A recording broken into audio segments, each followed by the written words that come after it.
Well, if they do, then they'll follow that. That's the advantage of having the verifiable paper ballot, that you can rescan that. But that's why if some of the ballots do kick out, and the reason they kick out is everyone, if they don't fill out the ballot correctly, or they put an X, or they circle a name, that's why we have the adjudication panels of a Republican, Democrat, and then the election official, to have three sets of eyes on there to verify that. So we want at least a 2-1 adjudication vote on each ballot, so we can make sure that we capture the correct voter intent. If there are legal challenges made to votes cast before 7 o'clock yesterday absentee ballots, will your office and the state defend those ballots against legal challenges? Yeah, we want to make sure that we follow state law. We are always going to look at what is the state law, and that's why Ryan Germany, our legal counsel, can answer any legal questions you have. But we want to make sure the law is very clear, and we follow the state law, and we don't believe that judges should legislate. Just get a quick assessment from you of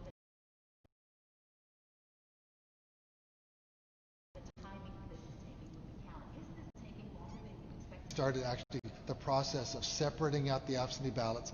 That's a very extensive process, verifying the signature and going through there, separating it out. We have saved days and days. You're going to be waiting a long time at some of these dates, much to many people's consternation, because we understand it's a close election. You're saying this is right on schedule? Yeah, we're doing fine, and we're really pleased with. We'll be off everyone's radar, and they'll be worried about the states up north. Your website doesn't keep up with the absentee ballot requirements. Right. Yeah. As it gets reported, then it'll be just added to that total. And so how do private citizens? And it's just because it's a process that we just keep on adding that, and then eventually when we have them all done, we'll notify them, or put a note there that these are the final totals for that particular county. We got time for one more question. Well, yes, sir. Question about rejected ballots. I know we talked about that last week. Now that these are coming in, where are we? You said about 1% last time. Have you heard anything about rejected ballots, and what happened to those ballots? Well, yes. Last time we actually had about 1%, but of that, so very few of those actually were rejected by the adjudication panel. When they actually looked down at that, all three of the folks, or 2 out of the 3 folks, were saying, yeah, they really wanted Mary for this race here. They really wanted Bob for that race there, and that's a good thing. So very little of the actual ones that get through the adjudication panel are being rejected. So thank you very much. As we get more information, we'll get that to you. If you have any legal questions, Ryan Germany's here, and we're going to get these results out to you as soon as we can. Thank you very much.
Yes. Ada lagi dengan saya. How are you?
And I do believe that he's going to be certified as the winner for North Carolina without a doubt.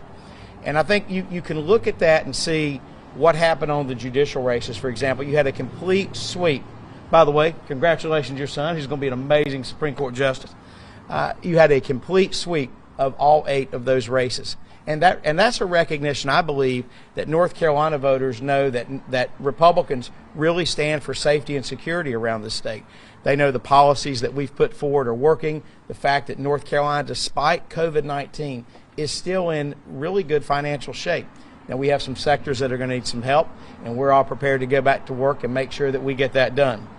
What I'll also say, and of course we're here at a party today, and there's going to be some partisan flavor to the next few weeks, but at some point in the near future, we have to eventually put aside being Republicans, being Democrats, Libertarians, whatever else, and realize and recognize the fact that we're all Americans. I, like so many, have seen some of the things that have happened where things have turned violent, where there's been property destruction. And I'll tell you, I've talked to folks of all political stripes back home and around the state, and people are saying enough is enough. So the one thing that I definitely want to make sure to get out there is that for these folks who want to go out and try to tear these cities up and cause all this problem, is that the people of North Carolina do not stand with that, and they do not want that to happen. So I'm calling on everybody at every level of government to make sure that we do all we can to stop all of this nonsense. It has to happen. But where do we go from here? First off, we get past the elections, we make sure the will of the voters is followed, that the elections are done the way they're supposed to be done. We move forward and we get on with the business at hand as the elected leaders. I want to see us continue to build on examples, for example, the way we did the COVID project. We came to legislation that passed almost unanimously, really build to try to get those coalitions, because we know that our best days are those that we can always work together and try to find opportunities to find joint needs and find joint solutions to those. But I'm very proud that we've maintained our majority. Not only that we've expanded our majority, but as we've always done, once we get there, we're going to also work with folks of the minority party and make sure that we work for policies that are the best for North Carolina. Thank you. And I think we'll take questions. Yeah, absolutely. Any questions, guys?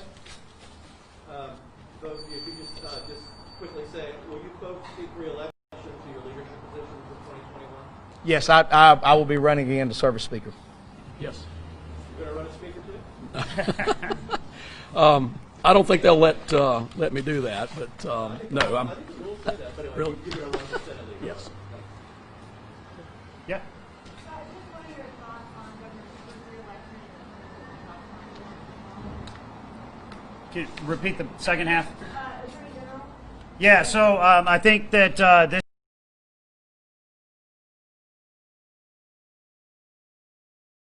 this is what we see when we have tens of millions of dollars come in from places like California and New York to be spent here in North Carolina. I think they're both very, very close. We may actually enter into a runoff situation in the Attorney General's race, but certainly too close to call at this point in time. And I have to say on the governor's race that, the power of incumbency is very real. Having, $20+ million come in from out of state is very, very real. I'm very proud of the race that Dan and his team and his family ran. We think that they did a very good job in getting that as close as they did. And obviously we will wish him well for the next bit. But really, when we see that type of outside money, amount of outside money, that's the same thing that we saw in the Senate races and in the House races. There's never been this much money brought from outside the state of North Carolina to try to flip a state legislature. I don't know if it's ever happened. I've been told the numbers like 80% of the money that came in was from out of state. But you know what that proves? The fact we maintained a majority, it proves that you just can't buy elections on these legislative races. People are going to vote for folks they know and trust in those local legislative districts. And I think I think that may be a lesson to those out-of-state groups that they don't need to try to come to North Carolina and buy these legislative elections. So I'll just offer my congratulations to Governor Cooper on his reelection. Look forward to working with him. Hopeful that we will have an opportunity to get some more things done in the 2 years than we were able to get done in the last 2 years. On the Attorney General's race, echo a little bit about the outside money. I think one of the interesting things there is how close that race was, and how I believe that one reason that Attorney General Stein is ahead at this point is because of an ad that he ran that was proven to be false, that he put millions of dollars behind, and I think it's unfortunate that that's the way it turned out. Senator Burger, still the will of the people is that Governor Cooper should be reelected for 4 years, and one of his key elements of his platform has been Medicaid expansion. It seems like that an argument can be made that that's the will of the people now. What is your response to that? Because you have consistently opposed the idea. So in all of the contested legislative races, that was an issue. In those races as well, the Democratic candidate in each race ran as a proponent of Medicaid expansion. In each of those contested races, the Democratic candidate was rejected. It is my belief that Governor Cooper won his race clearly. I'll echo that. Just that you saw an overwhelming mandate. I don't think that you saw you saw that as being the defining issue. In fact, if you look at the House races where they talked about Medicaid expansion and where the House Republican had voted, had not supported those kinds of packages, those candidates won those races. So I don't think that that's an issue that really turned anything from what I can tell. And I do, of course, congratulate Governor Cooper on his election. In fact, I called him earlier this morning. We had a great conversation. And, of course, once we get past all of the parts about certification, if there's recounts and all that, need to move on and make sure that we work together for the good of North Carolina. Do you have any sense of what kind of voter voted for Trump and Tillis, but also Cooper? Can you give any sense of who that voter is? No, I think, we're going to have to wait and see what that looks like, and it very well may be that people who voted, in one race didn't vote in another race, so we'll have some undercounts and some other currents with it. I think that by and large what we did see was that the absentee voting, which started very, very early in the race, was overwhelmingly in support of the Democratic candidates. And as we went through the election cycle, particularly with the president being on the ground here in North Carolina, his family and the vice president being on the ground, that we saw enthusiasm surge, which is why we saw late-breaking gains where the Republicans actually managed to win 9 out of the last 11 days of early voting, where we saw a huge spike in Election Day turnout. And so with record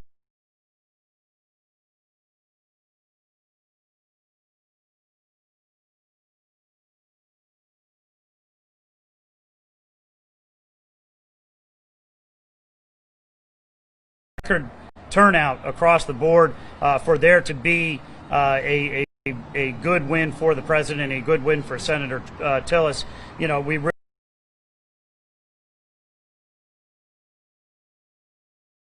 really did see that the enthusiasm peaked with it. So we'll have time to kind of dissect what that's all going to look like, but I have a feeling it probably is going to have more to do with those who voted early and those who voted late than it is any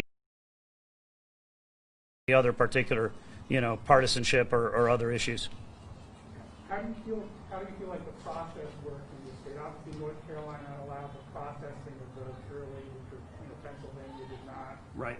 How do you feel like that worked out? Look, I think that the rules that the legislature put together, the law that they passed and was signed by the governor, was implemented well by the Board of Elections. We had issues on several occasions where they were trying to change the rules after voting started, but we were very comfortable with and have always been very comfortable with a 3-tier series of absentee, early voting, and then election day. So the fact that we actually got through last night, and we've got a couple races that are going to be very close, and we're going to see what happens with provisionals and outstanding absentees. But for the most part, we're pretty comfortable with what these margins look like, and we're going to certify North Carolina for Donald Trump and for Tom Tillis, and we're looking at those House races. So I think the process overall has worked fairly well.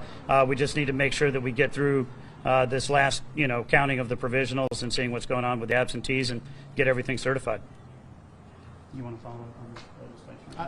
I just will say that we were part of the litigation on that, and I do believe that the law that we passed that was bipartisan, as mentioned, signed by the governor, should be followed. I don't believe courts, I don't believe administrative bodies should be just arbitrarily extending statutes or frankly violating statutes. You know, the voters want certainty of the elections. They want to know who received the most votes, get that certified, and move on. Anytime you start having delay and dragging things out, all you do is you create concerns and worries of uncertainty and was something done wrong in the minds of those voters. And look, you can look out there and you can see that, frankly, from both sides of the political aisle, folks saying that, you know, we need to get on and follow the law and make sure that we count the ballots on the day they're supposed to be there, make sure you count the ones that were in. Because anytime you start doing things different, it raises questions. We're hearing that what Pennsylvania, I guess in Michigan as well. And so I hope that the U.S. Supreme Court will finally weigh in on this and give clarity. At the end of the day, it's about, do legislative bodies that pass validly adopted laws, do those mean something, or can just unelected bureaucrats or can just judges just willy-nilly pull things out of the sky and create it? That is a very dangerous thing. We don't need that happening in North Carolina or anywhere else. Just to add to that, especially when the changes are things that were considered by the legislature and rejected, to have an unelected administrative body to then, notwithstanding that rejection by the legislature, go ahead and make those changes anyway. I think that's a perversion of the rule of law. Just wondering if you all are anticipating these recounts. You know, on the House side, we have some close ones. We're still looking at those. Anytime those fall in the lines, we'll look. I can't give you names of races at this point, but I know that those numbers are being crunched, and I anticipate, frankly, both probably happening in both chambers and all sides of the state where it's happened. But we don't know that yet. Yeah, the same with the Senate. I think we've got one race that's fairly close, but I have not looked at whether or not, even at the current margin, it fits within the recount opportunity. We just have to wait and see what the final numbers are. Yeah, I will say there's not there, even if you take the close elections, there's not enough that would affect, you know, the Republican majority in the House either way. So, and same with the Senate. That's correct.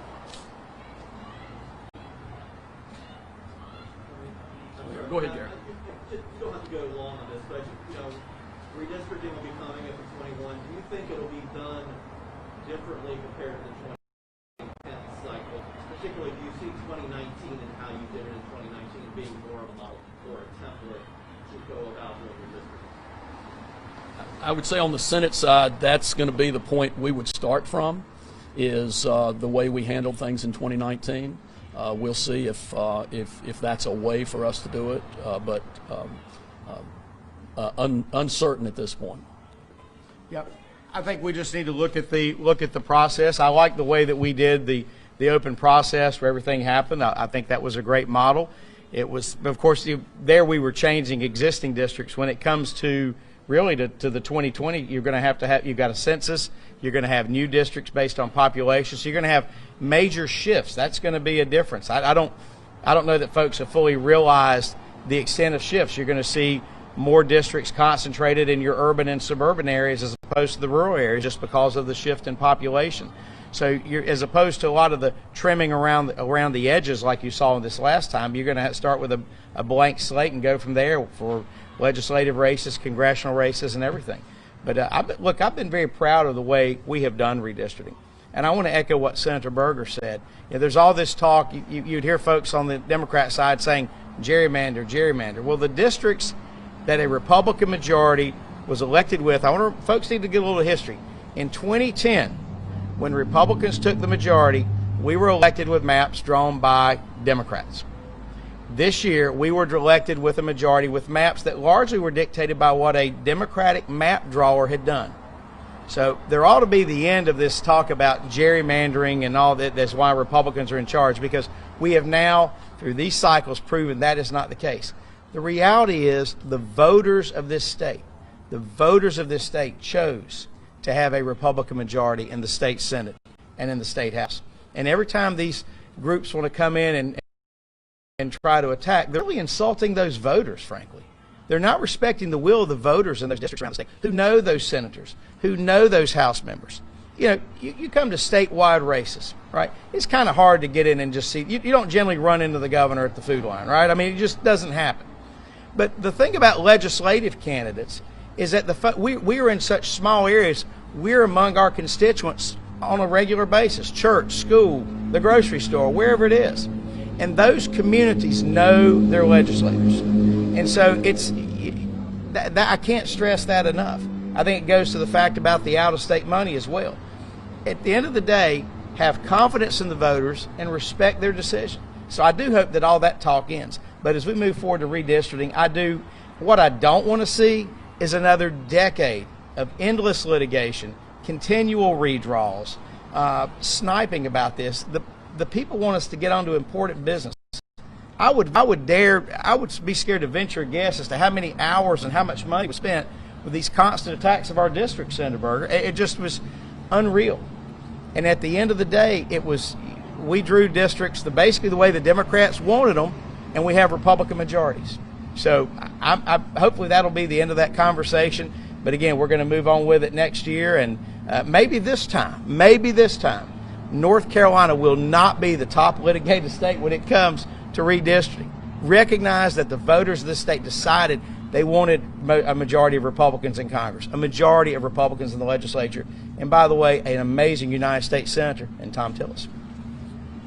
So I'll just go ahead and conclude. I want to offer congratulations to Speaker Moore and Senator Berger for the great wins that they had in their caucuses, and all of our Republican winners last night. We actually had a fantastic election day. When you look at the margins that we provided for President Trump and Senator Tillis, you look at how well we did with all of our congressional seats across the state, winning in the House caucus, the Senate caucus, the Council of State races. We had a tremendous group of candidates that won, and of course on the judicial slate. We cannot overemphasize how important it is to go 8 for 8 with those statewide judicial races. So I want to thank everybody again for coming out here today, and we're going to get back at the work of making sure we get these things certified and across the line. Thank you.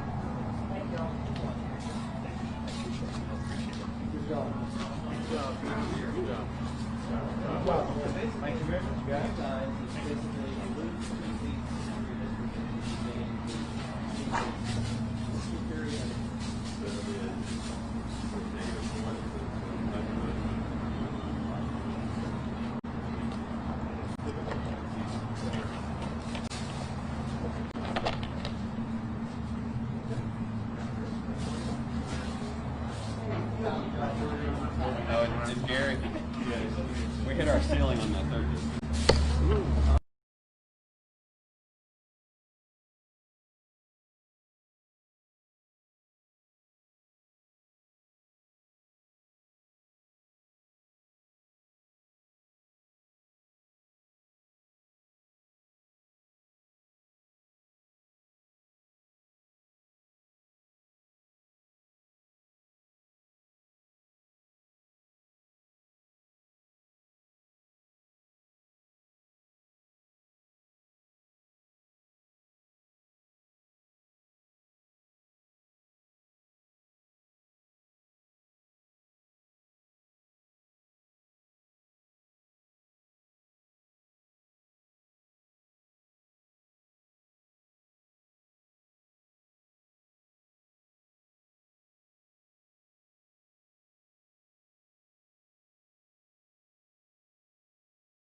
would think every other American would feel that exact same way. And that's exactly what the president was expressing.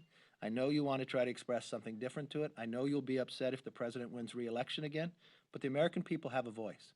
I know the pollsters were wrong, just like they were wrong 4 years ago. This is what a republic and a democracy is about. And we want to make sure it's legal, it's fair, and that every legal vote is counted, and that's what we're working towards. But I don't think people should vote after the election, no. Do you have evidence of that happening? Yes, ma'am. Yes, ma'am. Will you accept the election results once they are certified Yes. from the remaining states that we don't have yet? Yes. Yes, ma'am. The president has mentioned that he is confident that the Republicans are going to take over the House. Are you confident of that? Well, I'm very confident we continue to grow our majority. Much different than what every pundit had said, that we would lose on an average of 15 to 20 seats. Well, we know that's not true. We know that we continue to grow. Already 7 seats, with another 11 that we're winning right now. So we'll see our majority continue to grow, and we'll see where this all ends up. But we thank the American public for their participation. We thank them for participating in this campaign. And now it's a time to govern as we finish out making sure every legal vote is counted, and that the campaign is fair, and the election will be shown by all Americans. Thank you very much, and God bless. Any evidence of voter fraud?